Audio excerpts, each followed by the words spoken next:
dismiss na po yung kaso. Can you expound on that? Yes, yan po ang magandang balita natin. Nakikita po natin kung gaano po ba kabilis magtrabaho ang ating Pangulo. Kaya parang ito po ay taliwas sa mga bintang ng iba na walang nangyayari sa ating bansa. Ito po ay talagang tinutukan po ng ating Pangulo para po mabigyan po ng tulong ang 17 na kababayan natin dito sa Qatar. At ito nga po ang naging resulta na madismiss na po ang kaso at mapalaya po sila. Yusek, alam na po kaya ba nung pamilya ng 17 na OFW? Kanina lang po kasi nagkaroon ng pag-uusap at ito po ay naging pinal na po at kaya po ito ay naibigay natin pong good news sa kanila. Malamang po kung sila po ay nanonood ngayon ng press briefing ay malamang ay lumulundag na sila sa katuwaan. Next, Harley Balbuena, People's Television.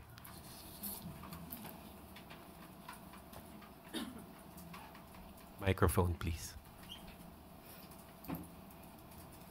Good morning, Yusek. Regarding pa rin po dun sa 17 na Filipinos in Qatar. So, ma'am, does that mean na they can go back to their normal lives? Pwedeng magtrabaho ulit sila sa Qatar or if they choose to, they can return to the Philippines?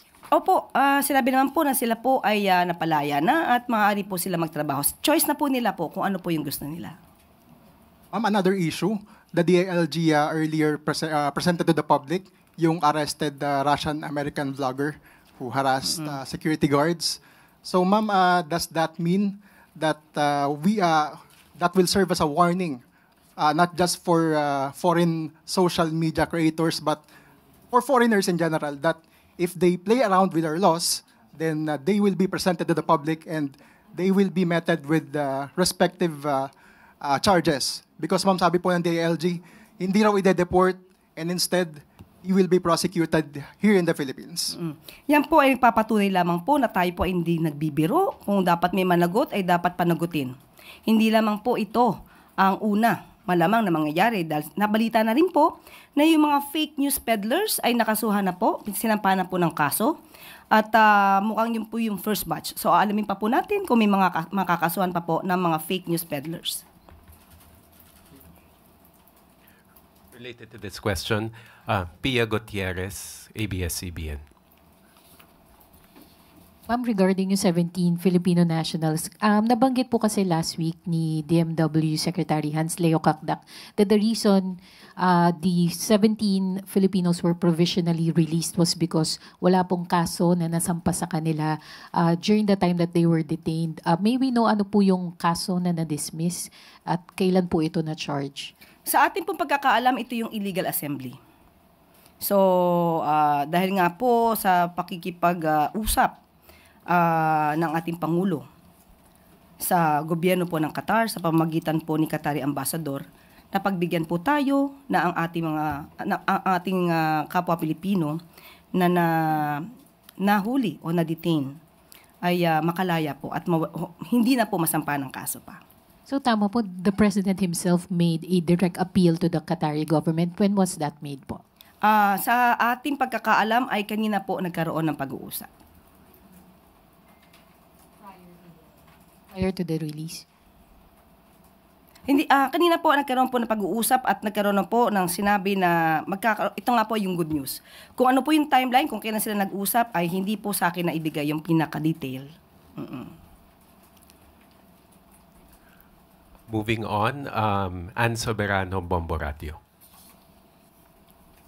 Yusek, good morning. Reaction lang from the palace kasi sinabi ka sa interview ni Ambassador Romualdez na ang pagiging agresibo ng China sa West Philippine Sea ang dahilan kaya bibili tayo ng mga fighter jets sa US. Pero taliwas po ito sa sinabi ni Executive Secretary Bersamin na wala po tayong tina-target na bansa. Ang AFP modernization naman po ay noon pa po. Wala pa naman pong issue sa anumang bansa. At ang pag-modernize po natin ng ating militar ay naaayon lamang po. Natataon lamang po at hindi naman po talaga nagta-target ng anumang bansa. Nagkataon lang po siguro na may mga issues po tayo na kinakaharap. At opinion po yan ni Ambassador at sabi nga natin na yun po yung katotohanan. Talaga naman po tayo mayroong kinakaharap na mga issues. Pero yung pag-modernize po ay ito po yung naaayon naman sa batas. Sa ibang topic, Yusek, reaction din from the palace. According to AFP Chief Romeo Bronner, na they are looking at acquiring more missile system to complete the integration of their air and missile defense alongside purchasing warships and multi-roller fighter jets to build a strong and reliable deterrent force. How likely po na aprubahan ito ni Pangulong Ferdinand Marcos Jr. since plano po naman ito ng AFP? Kumpiyansa din po ba ang Malacanang na bago bumaba sa pwesto si Presidente ay magiging credible and reliable na po ang defense posture ng Pilipinas? Opo, gusto po talaga natin na hanggat maaari ay mabili po natin ang kinakailangan natin for the AFP modernization. At ngayon po ay gusto po nila makompleto itong AFP Horizon 3. At depende po yan, of course, sa budget po natin, kung ito din po naman ay maaayunan ng Kongreso. So lahat po yan ay nanaisin po talaga ng ating Pangulo na magampanan po ang mga pangakong ito. So, pwede po bang sabihin ng Malacanang na magiging credible and reliable ang defense posture ng Pilipinas bago po bumaba si Presidente sa pwesto? Yan po ang naisin ng Pangulo. Yan po ang naisin ng lahat. At gagawin po lahat ng paraan, pagkakataon, lahat ng kakayanin. Kung may mga budget po tayong kakailanganin, yan po ay gagawin ng ating Pangulo. Thank you, Yusek. Related question, Ivan Mayrina, GMA Integrated News.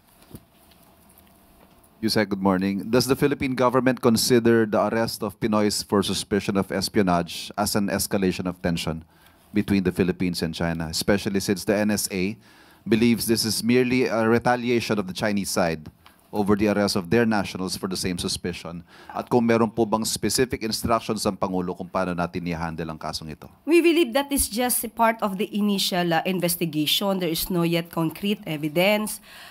If it is really a retaliation or a part of retaliation of the other country, we will not say that because there's no final investigation on that matter. But there is still ongoing investigation on that, and we will just defer all the details to the FA and to DND. Any specific instructions from the President? Have you taken this up with him? Yes, there is always a instruction to help our Filipino citizens, the Filipino citizens abroad, facing this kind of charges. Legal assistance will always be given. All the necessary help and assistance will be provided.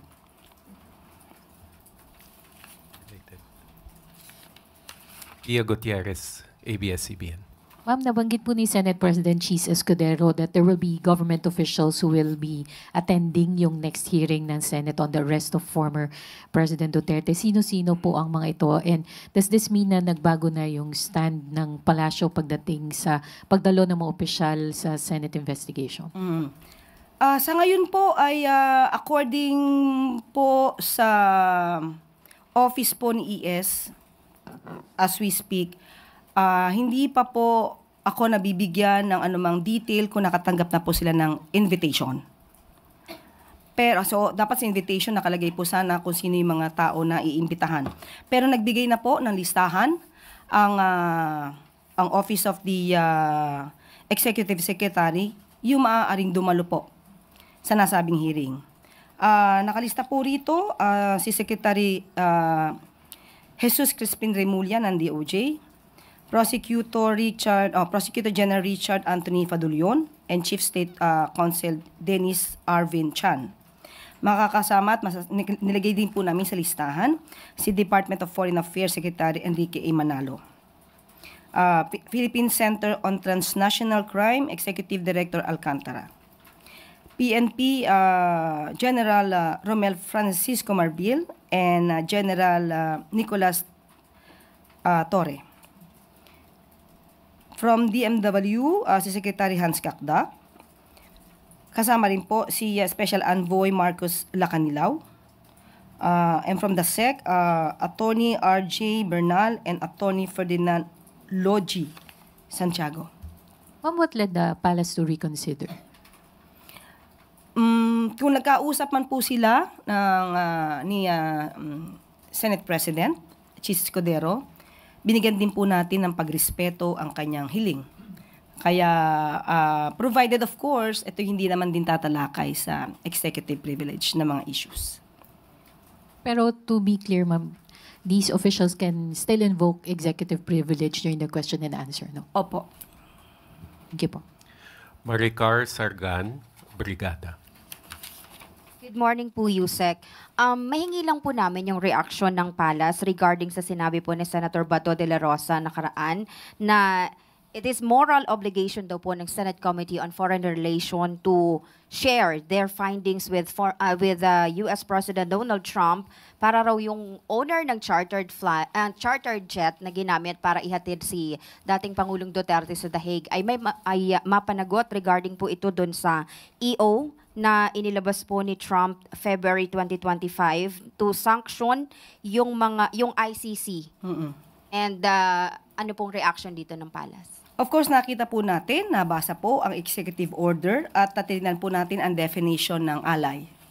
Ally of the United States. Sinasabi po dito na ang ally na term na ginamit po dito sa executive order ni President Trump, una, the government of a member country of the North Atlantic Treaty Organization or NATO, and a government of major non-NATO ally, as that term is defined by Section 2013, Paragraph 7 of the American Service Members Protection Act of 2002. Nung tingnan po natin ang definition ay lumalabas dito sa section, sa paragraph 3, ay parang na-enumerate po ang mga bansang Australia, Egypt, Israel, Japan, Jordan, Argentina, and the Republic of Korea and New Zealand or Taiwan. Pero nung tinignan po natin ang paragraph 7, lumalabas po dito na the term non-NATO ally means a country that has been so designated in accordance with Section 517 of the Foreign Assistance Act of 1961. So nakita po rin natin na ang bansang Pilipinas ay tinuring at na-designate po na major non-NATO ally. So lumalabas po na party po tayo sa nababanggit po na executive order. Pero maliwanag din po sa sinabing executive order na dito po sa bandang, sa akin po ay page 9, okay? And I quote, the United States remains committed to accountability and to the peaceful cultivation of international order, but the ICC and the parties to the Rome Statute must respect the decisions of the United States and other countries not to subject their personnel to the ICC's jurisdiction, consistent with the respective sovereign prerogatives. So, ibig sabihin po nito ay ginagalang din naman po ng bansang Amerika sa pamamagitan ng executive order na ito kung ano man po ang prerogatibo or prerogatives ng bansa na miyembro po, no, ng ally, na tinatawag na ally ng US. So, kung ano man ang naging prerogative ng bansa natin, ito naman din po ay igagalang ng bansang US. Regarding po dun sa sinabi ni Senator Bato, the EO that was signed by US President last February 6 imposing sanction dun sa mga ari-arian. Kasi ang parang gusto po ni Senator Bato na kung sino daw po yung may-ari ng chartered plane na ginamit, kung may ari-arian man daw sa US is mapanagot. Kaya nga po, kaya ko po binasa itong provision na ito at nilalaman ng executive order kasi ginagalang po ng bansang US kung ano yung prerogative ng bansa. Kung ang bansa po natin at ang pamahalaan natin ay nagkaroon ng pagdedesisyon ayon sa ating RA 9851 at sa pakikipag-cooperate sa Interpol, yun naman po ay hindi naman po hahadlangan ng US at irerespeto po nila yung sovereign prerogatives ng bansa. So, wala po ako nakikita na maaaring maging dahilan ni Senator Bato para siya ay tumakbo sa US para humingi ng tulong para ma-freeze yung asset ng may-ari ng aircraft. Thank you, ma'am. Sam Medinilla, Business Mirror.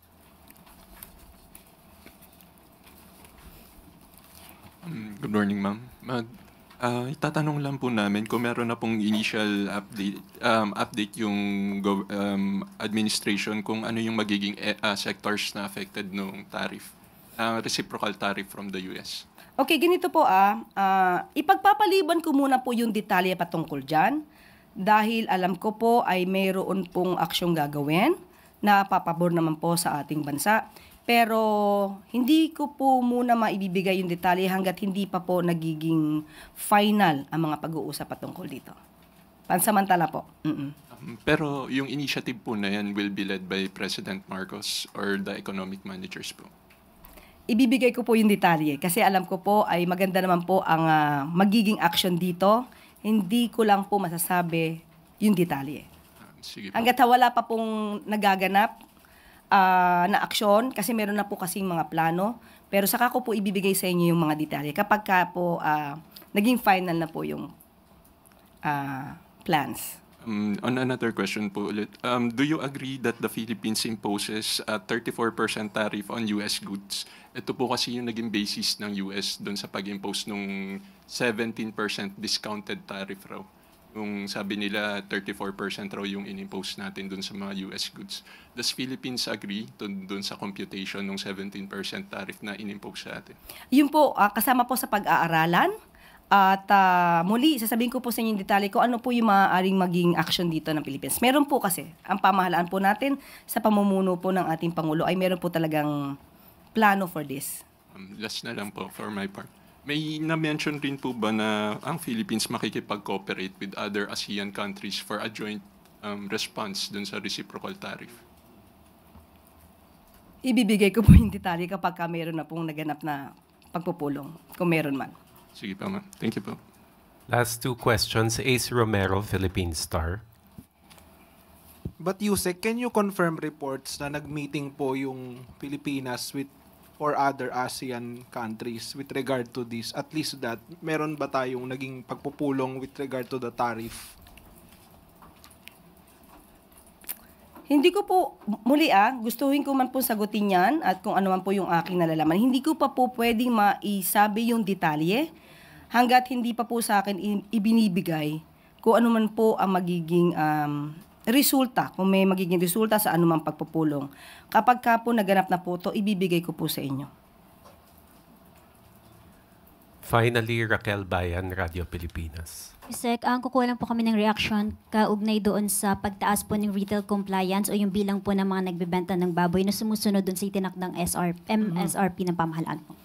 Good news po yan. Kung sumusunod po talaga sila sa request ng ating administrasyon, ng pamahalaan, sa pamumuno rin po ni Secretary Laurel, napakamalaking bagay po yan. Kasi tandaan po natin, nung una ko po itong inulat, ay siya po mismo ang nakipag-usap sa mga supplier po, lalo na po ng pork, para po mapababa ang presyo. At maganda naman po na senyalis yan na sumunod po ang mga suppliers at yung mga nagbebenta po sa market.